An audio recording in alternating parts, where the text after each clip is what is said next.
લગભગ 20 દિવસ અગાઉ અમે અહીંયા ભુજની જે વીજતંત્ર સંબંધિત સમસ્યાઓ માટે રજૂઆત કરી હતી એનામાં અમુક જ પ્રશ્નોનું નિરાકરણ થયું છે. બાકીના પ્રશ્નો હજી પણ યથાવત છે.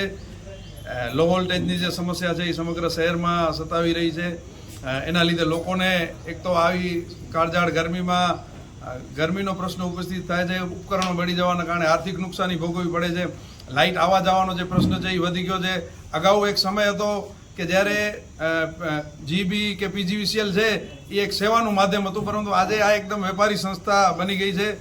કોર્પોરેટ કંપની છે, 8 રૂપિયા યુનિટનો ચાર્જ લે છે. 1-2 દિવસ નીકળી જાય બિલ ભરવામાં તો કનેક્શન કાપવા માટે તૈયાર રહે છે.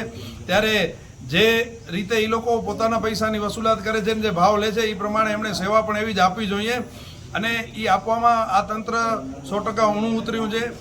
આજે ભુજના લગભગ વિસ્તારોમાં આ પ્રશ્ન જ્યારે વિકટ બન્યો છે ત્યારે અમે રજૂઆત કરી છે કે તાત્કાલિક આનો નિરાકરણ કરવામાં આવે. જ્યાં હાઈ ટેન્શન લાઈનો નાખવાની જરૂર છે એ નાખવામાં આવે, જ્યાં ટ્રાન્સફોર્મર મોટા કરવાની જરૂર છે એ કરવામાં આવે, કેબલ બદલાવાની જરૂર છે એ કરવામાં આવે, મોન્સૂન માટેની જે તૈયારીની કામગીરી છે એ ક્યાંય નથી થઈ એ કરવામાં આવે.